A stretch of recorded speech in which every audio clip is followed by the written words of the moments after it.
Hey everybody, welcome to Dad's Diner and the Fat Feral 5 Kitchen. I'm Tim.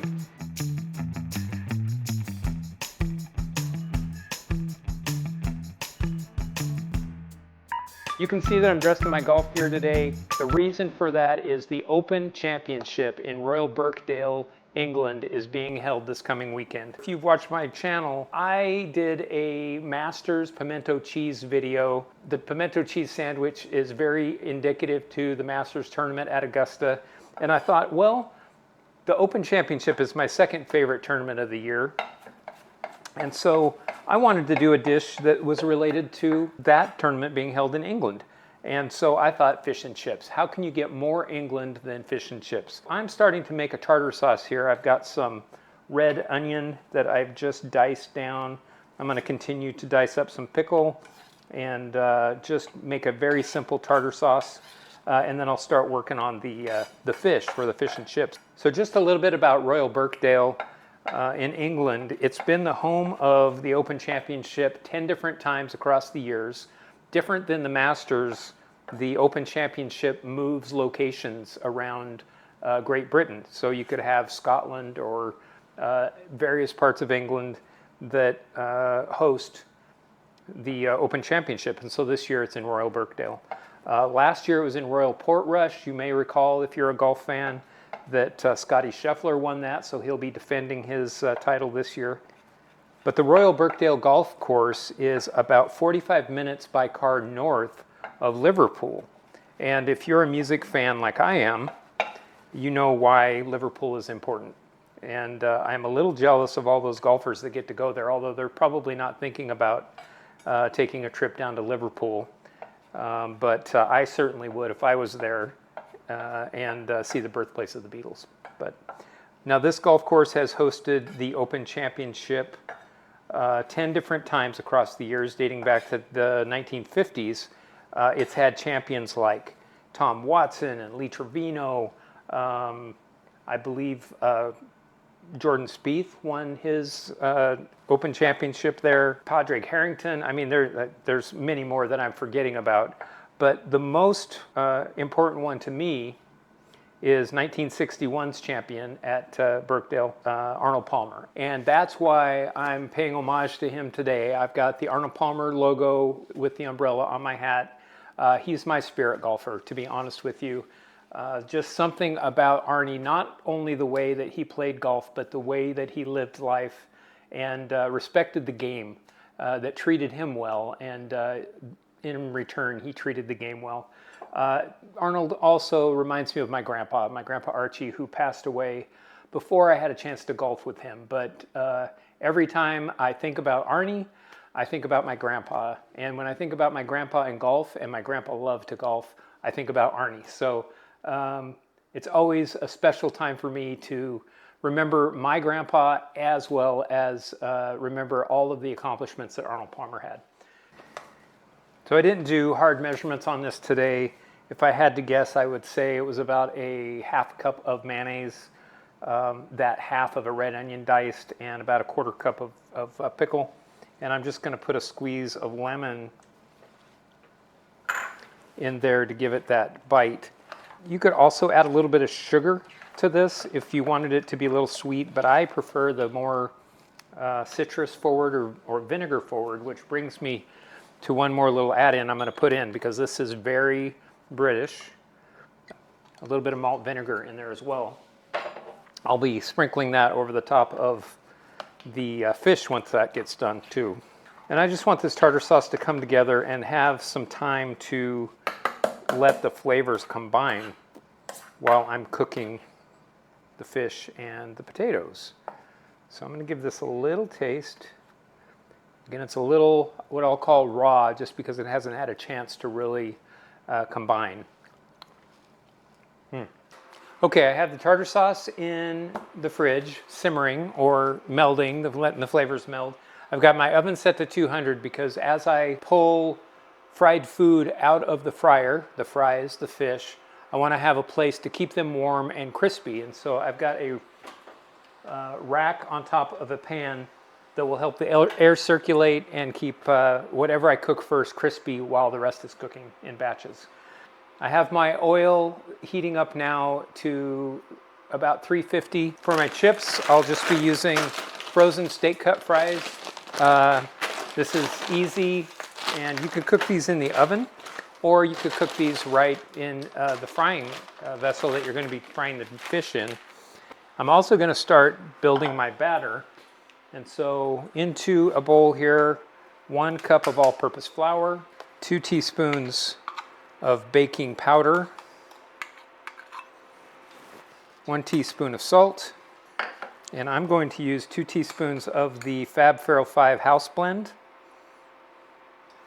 which is onion and garlic and paprika and cayenne. And so that's going to give that a little bit more flavor around that fish. Just give this a little stir. And for the liquid, I'm going to be using a nice cold beer. Now, you don't have to use beer. It does impart a little bit of flavor, and especially depending on the type of beer that you use. If you use a darker beer, it will have more flavor, of course, that it pulls in. But really what I'm looking for with the beer is to utilize the carbonation that's in the beer, the fizz. And so you can use beer, or you can use a sparkling water, something like that. You could use flat water if you wanted to, but I think that the fizz helps aerate the batter enough and make it nice and crispy. So the other thing I want to note with the batter is there are various kinds of battered fish, right? And I prefer, now this is my preference, but I prefer a thin batter. I don't like it to be really bready. I think that has a tendency to get a little bit oily. Of course, you can cook it in a way that it doesn't, but my preference, again, is a thinner batter that creates kind of a crispy and craggy crust. There's my oven that just came up to temperature. And so I'll be using a little more liquid than maybe a recipe might call for, just because I want that thin batter. There's plenty of flour in here. It's going to create a crust around the outside of that fish. So I'll probably be using maybe close to 1.5 cups of beer once we start doing that. But I want it to be very cold beer. That's why I'm not mixing it in now, because we're not quite ready for the fish. I can, however, start to prepare the fish. So I've got Alaskan cod. You can use really any white fish, any flaky white fish. I like cod because it's easy to get, it's sustainable, which is a positive, and it just tastes good. It's a perfect fish for fish and chips in my mind. Okay, so you can see these nice large slices of cod here. They're boneless, which is nice. They've already been filleted. I got these at my local grocery store. I'm going to cut these into what I would consider like chicken strip size. I want them to be fairly thin, almost like finger size, because that helps the batter around the outside of the fish get nice and crispy. It helps the inside cook a little bit faster.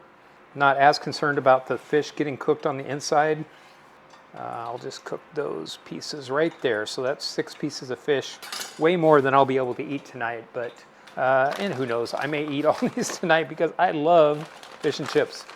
In fact, I just got back from a trip to be with my family in Seattle before I had to come back here to Houston to work. And the first night I was there, I'm like, let's go get some fish and chips, guys. We live on Elliott Bay, which is, just across from downtown. Plenty of fish places to eat, and they're all delicious. So, okay, I'm going to lay these on a paper towel because I want these to be nice and dry when I put them in the batter once I make that. And I'm just going to set these aside while I cook these fries. Okay, let me just check my oil temperature to see where we're at. It looks like we're at about 320, 325. So we've got just a few more minutes left before that comes up to temp. So while I'm waiting for this oil to come to temperature, I just wanted to reach out to anybody viewing and ask, what would you like to see on this channel? I really enjoy doing these types of cooks. Sometimes I am not sure if I'm just cooking for myself or if I appeal to the people watching, but please leave a comment. send me a direct note, however you want to do that. I'm anxious to hear from you. I'd love to hear what types of meals you'd like me to make and areas that I can improve on, because honestly, I want to do this better for you. So thank you. All right, let's take a look at the temperature here. It looks like we are just now above 350 degrees, 360, so that's great. I'm also going to turn on my fan because I have a feeling that I'm going to get a little bit of steam coming up, and I don't want to set off my alarms here.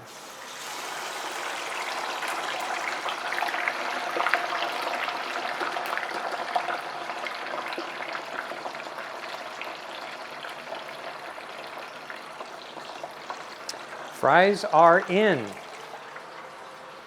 So let's just test this now that I've dropped those fries in, and you saw that I was up in the 360 range. So this has dropped down to about 300, so I lost 60 degrees by dropping those fries in. As fast as I can get that temperature back up, the better for the crispy and the non-oily nature of whatever I'm frying. Induction burners are great for that, and that's why I'm using this today. They will very quickly bring this oil back up to temp, and I'm just giving it a little stir because I want to make sure that those fries don't stick together and create a gummy mess in there. Once those start floating, that's a good sign, so we'll just watch for that. Okay, those fries are getting nice and glassy on the outside. It's what I call the crispy.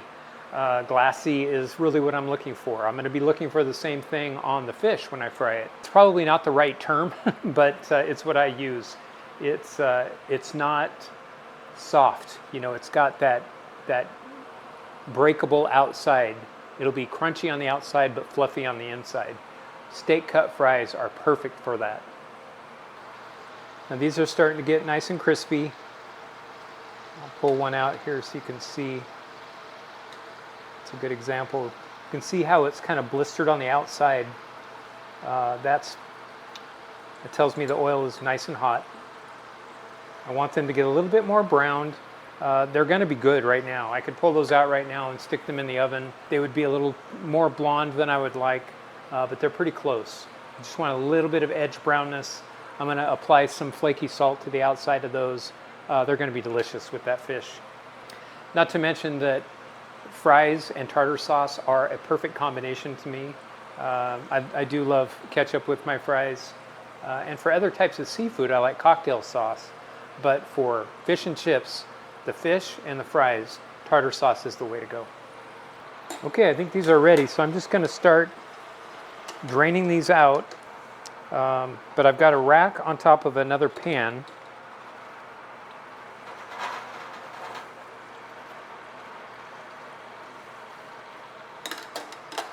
That'll help the oil drip off, any residual oil.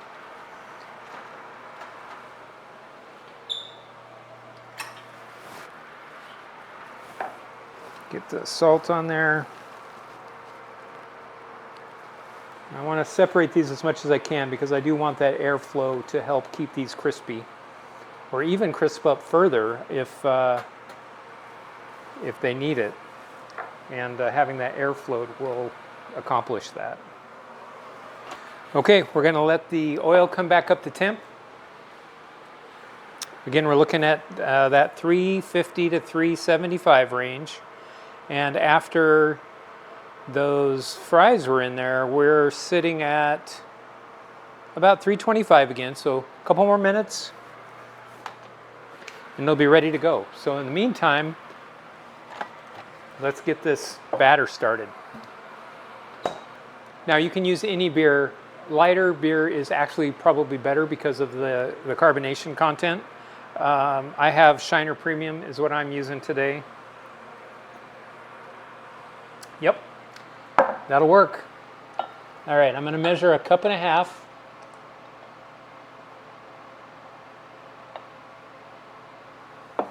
That's about 1.33 cups.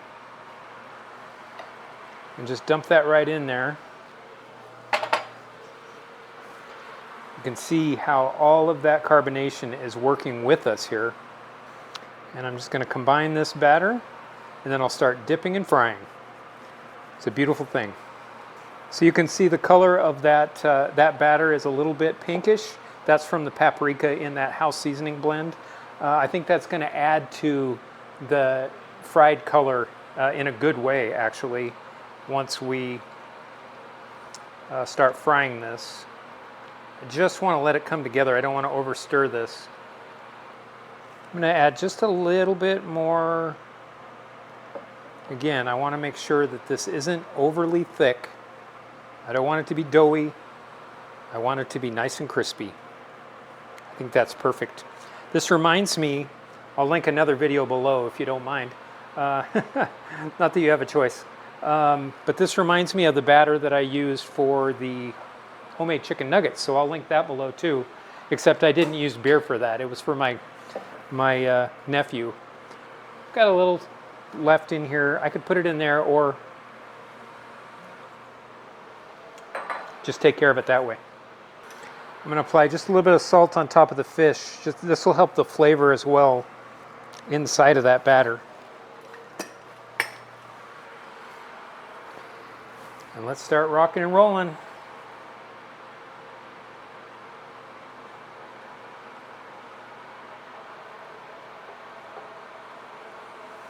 If you watch any cooking videos at all, they'll all say the same thing, and I'll say the same thing. Always add whatever you're frying into the oil away from you so the splash doesn't hit you. Now I've got enough oil in here that I won't probably need to flip these. They're cooking all the way around. So I'm going to do 2 at a time, so that's going to be 3 batches. And these will not take as long as the fries did. You can see how these are already starting to get nice and golden. Oh, this is going to be so good. Oh, I love fish and chips.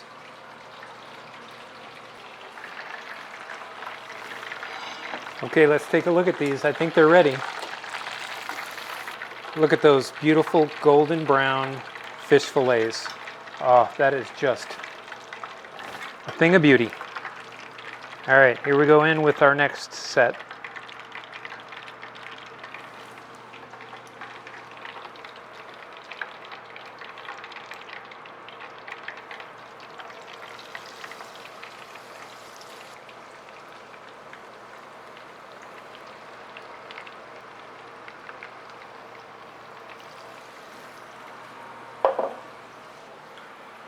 I'm going to place these in the oven to make sure that they stay nice and crispy.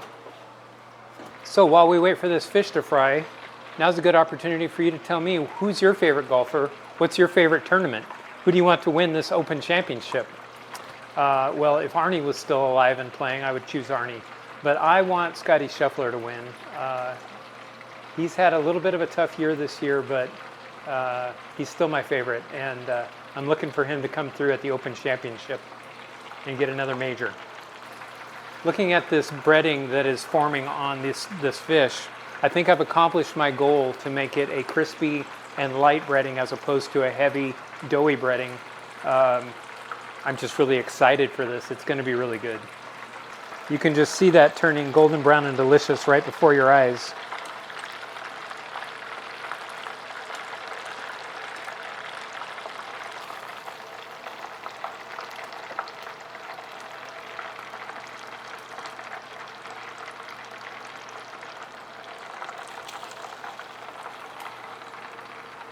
I will tell you what, if I walked into a pub or a restaurant and they served me fish that looked like that, I would be a happy camper. Okay, one more batch.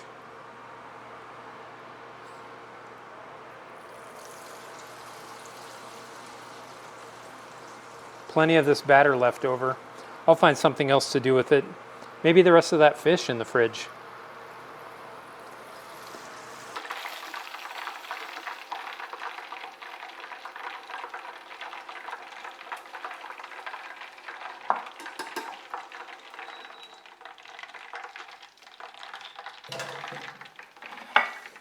There's the last 2 pieces of fish. Let's get these plated.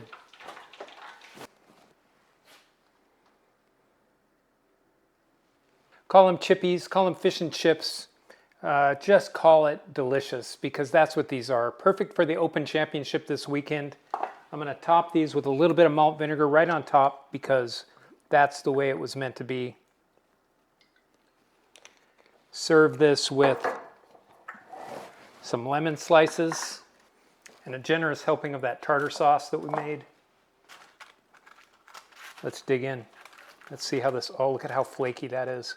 That is perfectly done on the inside. I'm going to try it just with the malt vinegar.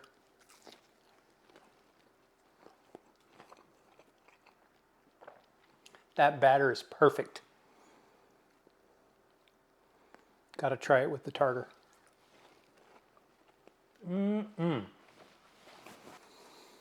Takes a little bit of effort, but it's worth it in the long run. This is just as good as restaurant fish and chips. Oh, I'm gonna have a fry.